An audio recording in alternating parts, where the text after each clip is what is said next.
There are many reasons to love games. Incredible graphics, complex gameplay, hardcore difficulty, or driving over pedestrians. I don't know why you love games, but there is one thing that can easily make up for any bad sides of any game, and that's almighty story. In this video, I want to share absolute masterpieces in the game storytelling, so you know which one to jump into next time you feel like disappearing into amazing and gripping plot. This video contains 0% spoilers, so feel free to watch it until the end, even if you haven't played some of the games. Let's start with Cyberpunk 2077, from the famous studio from Poland, CD Projekt Red. Apart from incredible open world, this game has a very rich narrative, especially if you like this cyberpunk genre. You know, the Philip Dick and William Gibson stuff. The game is a gold standard of a dystopian world of the future, so common for the setting. It has everything you can expect: cybernetic implants, unique gangs, corporations, futuristic military forces, nightlife with various drugs, and even a rock star played by an actual rock star of the cinema, Keanu Reeves. The plot of the game focuses on the protagonist known as V, with various background choices defining your starting point. You are starting the story as a freelance mercenary with your partner Jackie, and the plot gets derailed pretty quickly. There are so many interesting twists and unexpected turns throughout the game. As the game is an open world, you also can find yourself easily lost in the night city. There are so many side quests and side activities, and they are very polished and interesting. You are completely forgetting where the main story and where the another innocent delivery turned into a disaster. The game also has incredibly interesting RPG mechanics. Plenty of choices, great shooting and driving mechanics, amazing graphics and visuals, making it one of the best RPGs of all time. This game had a rough start when it launched in 2020, with many performance issues, but it has had so many patches since, turning the tables completely, and now it's one of the most polished and great performing games of the generation. The game is still getting updates even today, and each time makes it a better and better experience. In addition, there's a DLC called Cyberpunk 2077 Phantom Liberty,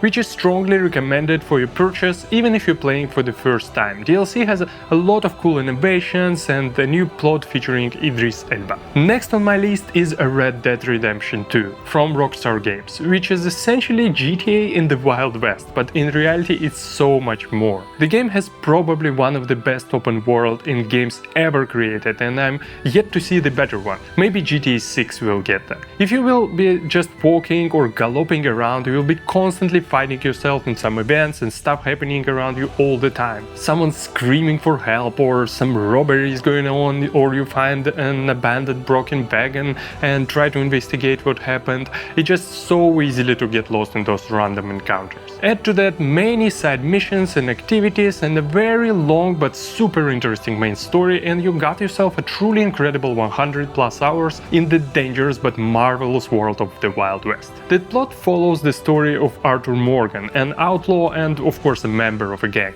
Although the premise is simple, but the characters, the storytelling, the setting and the atmosphere get you hooked very quickly.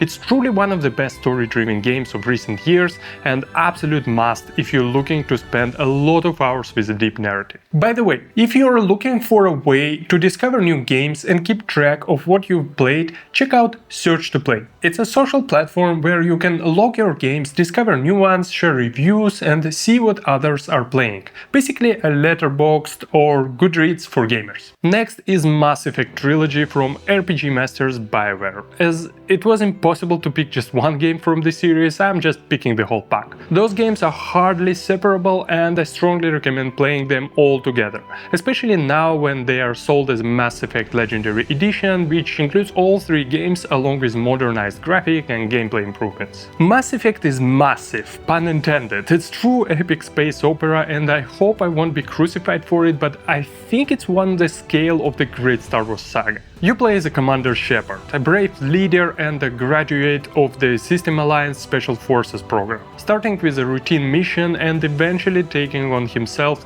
no lesser tasks than saving the whole galaxy. There are a lot of interstellar travel and galaxy space exploration with variety of different planets, cultures and species. Mass Effect also was a pioneer in player's choice mechanics, so be ready to a lot of moral dilemmas that will actually impact the world and your relationship. NPC gameplay and your companions in the games are very memorable too, and you can go with them as far in the relationship as you want. A few characters like Garus and Liara are one of my favorite RPG NPCs of all time. I still think I have a crush on Liara a little bit. Also, this game is one of the first games to blend third-person shooter with RPG mechanics. Although the first game has its flaws, starting from the second game, the gameplay is very satisfying and all the pew-pew action feels great. The plot of the trilogy eventually gets incredibly epic proportions, especially closer to the third game. Mass Effect 3 is also the last game of the good old days of BioWare, and it kinda went downhill from there. After legendary Ray Muzica and Greg Zeshchuk both retired from the gaming industry exactly after the game's release. Alright, next up is The Witcher 3 Wild Hunt, another RPG masterpiece from CD Projekt Red, which is considered one of the best fantasy games ever made. The game is based on the famous novels by Polish author Andrzej Sapkowski. I'm really sorry about this terrible pronunciation of all the Polish names we have today, but it became its own media basically, and I'd say now it's even bigger than books. You play as Geralt of Rivia, a witcher who's basically a monster hunter, who's looking for Ciri, basically his adopted daughter. Along with this journey we explore many different locations and cities. There are plenty of fun, political intrigues, good old monster chasing and slashing, and many hard to make choices that will affect the story and the world too. Many of the Geralt's friends and enemies are very memorable. Characters like Jaskier, Yennefer and Marigold are already legendary at this point. Same as with Cyberpunk, side quests here are sometimes more interesting than the main story. CD Projekt Red is very good at side missions. There are of course plenty of interesting RPG mechanics, cool sword-based combat with a hint of magic and potions, tons of various monsters, many of which were inspired by Polish folklore, and unless you're from Poland, they're pretty unique. All of that and outstanding storytelling make the game a masterpiece. In addition, there are two DLCs available, Heart of Stone and Blood and Wine. And Blood and Wine is one of my favorite DLCs in gaming of all time. I think they managed to outdo the main game with this one. They are not required at the start, so you can just get them after finishing the main story. Moving forward, let's get to the game which made me sit with my mouth open and stare at the credits rolling for the good 10 minutes. It's Nier Automata. This is a game from a quite famous studio, Platinum Games, and directed by kinda eccentric but genius game designer Yoko Taro, who is unfortunately now making mobile games of all things, but whatever. This game is deep, although you might not realize that at first. After finishing it and of course reading up anything you didn't get on Reddit, you're pretty quickly grasps that this game is more than a game. This is a serious art that goes into very important and personal and kind of timeless questions. I'm not telling you anything more, but just believe me when I say it's one of the most thoughtful and mind-blowing games ever created. The game is set in a post-apocalyptic world where humanity fled the Earth after it was overtaken by the machines. You start as a humanoid android soldier created to do various missions on Earth for cowardly sitting on the moon humans. The whole idea is that humans want to use those androids to get their planet back, but the story goes completely sideways and you won't believe where it'll get you at the end. There are also a few storytelling tricks that smartly intertwined into actual gameplay, and it's very interesting and unique for gaming in general.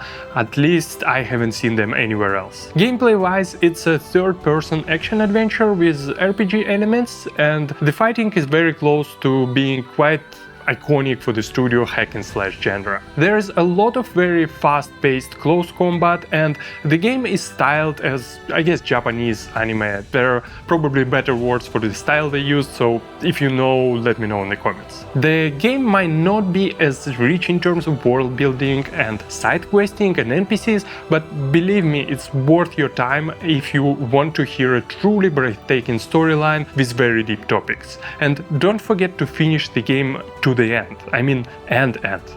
You'll get it.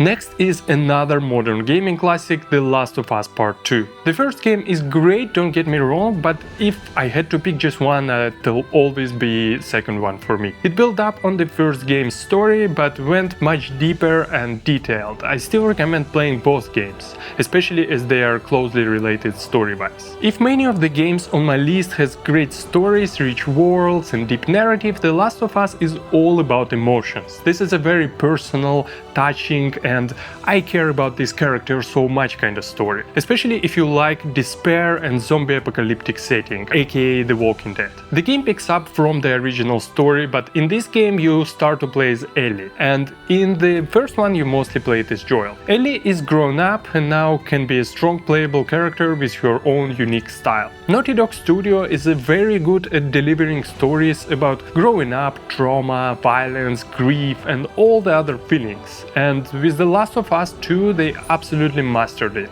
And this game can leave you literally sobbing. But the storytelling itself is also incredibly delivered, making this game a fantastic cinematic adventure. This is mostly a linear game, so that helps with staying focused on the main line. The gameplay also helps, as despite being third-person action, it borders on survival mechanics, which help with the feeling of despair and this brutal world. Graphically, this is also one of the most impressive games of the generation, and playing it on launch in 2020, I was blown away by the details they put into environment. And now you also have a remastered version. So if you are looking for a powerful and mature emotional experience, just play this game, starting with the part 1. I can recommend it to anyone who even watched HBO TV series, as the game has a completely different way of telling the story. Next on the list is Detroit Become Human. It's a game from the Quantic Dream studio, and making stories and turning them into interactive experiences, aka games, are basically the main thing of the studio. In Detroit you get to play for 3 different characters, each with their own unique story and background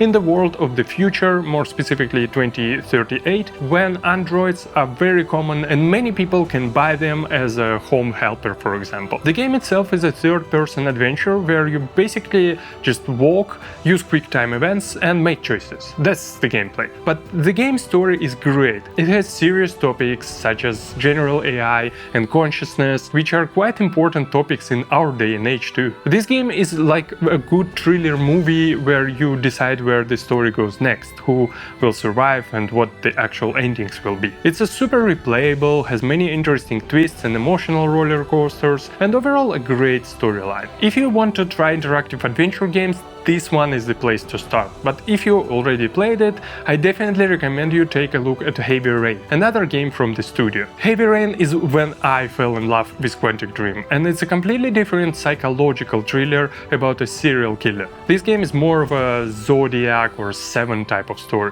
The game is a bit older, from PS3, but holds up pretty well, and it was a graphical breakthrough when it came out in 2010, plus it was remastered for PS4. Definitely recommend you both if you're looking for a very story-focused games. Alright, next we have Disco Elysium, and oh boy, this is a unique game. Essentially it's an RPG, but it's a completely different kind. It's heavily focused on the dialogues instead of a combat, and hence the story. This game is the closest thing I've ever played to books, so be ready to read a lot in that one. Apart from traditional talking with NPCs and making choices, the game features a lot of monologues the main character makes with himself. A lot of thoughts, self-searching and analyzing, some of which are psychological masterpieces. You play as an alcoholic detective who wakes up after another wild night with a bottle and has partial amnesia, and your task is to solve a murder. The city where the events are happening is very dystopian and complex politically and socially, a lot of various people from all kinds of social backgrounds to talk to, each with their own story and goals. During gameplay, you can shape up the personality of the detective and become absolutely terrible person, or you can try and play nice, but in reality the game is all shades of grey, which is incredible for a good story. Of course, as I compared it to books, there are a lot of writing in this game, and it's incredible. I'd easily pay money for a book compiled from this game. There are many dark humor, social dilemmas, profanity, existential crisis, and unique characters throughout the game. Absolutely brilliant gaming experience that you won't find in any other game. A must play for sure. No such list could have been full without out at least one classic JRPG, as they can have incredibly deep and rich stories. I'm sure Chrono Trigger fans might disagree with me, but Final Fantasy VII is still an unbeatable JRPG for me, story-wise. The original game launched in 1997 for the first PlayStation console, but this game is quite hard to play on modern devices. Although I personally still recommend it, we have incredible remakes that didn't spoil the game and improved it in a lot of ways. Final Fantasy VII remakes are divided into 3 games, 2 of which have already launched, Final Fantasy VII Remake and Rebirth, and the 3rd game is still in development, and we have some rumors that it might be released as far as 2027-28. I'd still recommend playing both of the existing games, as the story of Final Fantasy VII is so amazing and has so many turns, it perfectly fits into 3 dedicated chapters, each with its own consecutive ending. The story of the game mostly revolves around Cloud Strife, an ex-soldier joining the resistance against an evil corporation. As surprisingly many games on my list, the game setting is also dystopian and a bit cyberpunky. It touches upon many important topics like environmentalism, redemption, loss and trauma, with basically a timeless story. Characters, many of which are playable, are also great and very memorable. They are especially well developed in the remake games. Gameplay-wise, the remakes are modernized version of the classic JRPG formula, replacing turn-based combat with a hybrid of real-time action and active battle turn system. It's very well suited and doesn't turn you off at all, even as a fan of the classic game. The full story of Final Fantasy VII is widely considered one of the greatest video game stories of all times, and it's a must play. Lastly, I have quite a unique game called Steins Gate. I actually discovered it via an anime series with the same name, which was fully based on the game. This game is in popular Japan's visual novel genre and tells the story of the time travel. And I'm very sorry for many other great time travel media, but this is the best time travel plot that's ever been created, and I'll die on that hill. It's mind-blowing what they did here. The premise of the game features the main character, self-proclaimed mad scientist Rintaro Okabe, who accidentally discovers a method of sending messages to the past, and it spirals from there. The game includes many things in its narrative, including romance, humor, science fiction, and a complex intellectual storyline. It also has various story branches, making it replayable. There are 2 versions of Steins Gate, the original from 2009 and Steins Gate Elite, which is a sort of a remake from 2018. The original is a classic visual novel with a unique art style, and Elite is an adaptation of the anime into the game, turning it into kind of interactive anime series. There's no right or wrong game to pick, depending on your art style preference, both tell the same story. Also, researching for this video, I discovered that the remake is also in development and promises to launch in 2025, called Steins Gate Reboot, remaking the original version. Weirdly, there is so little information online, it's basically only one trailer. Even as a fan, I missed the news of the announcement. The marketing team of that game needs to step up. That's all the games I have for you today. All these 10 games have incredible storytelling and narratives, and I hope I managed to convince you to pick up at least a few of them. Thank you so much for watching until the end. Please post in the comments which is your favorite story-driven game, and I'll give you a heart. Don't forget to subscribe to the channel, and as usual, don't forget to track your gaming collection on Searchtoplay.com. And I also put together a list with all those games in the description. Keep playing, take care, and I'll see you soon.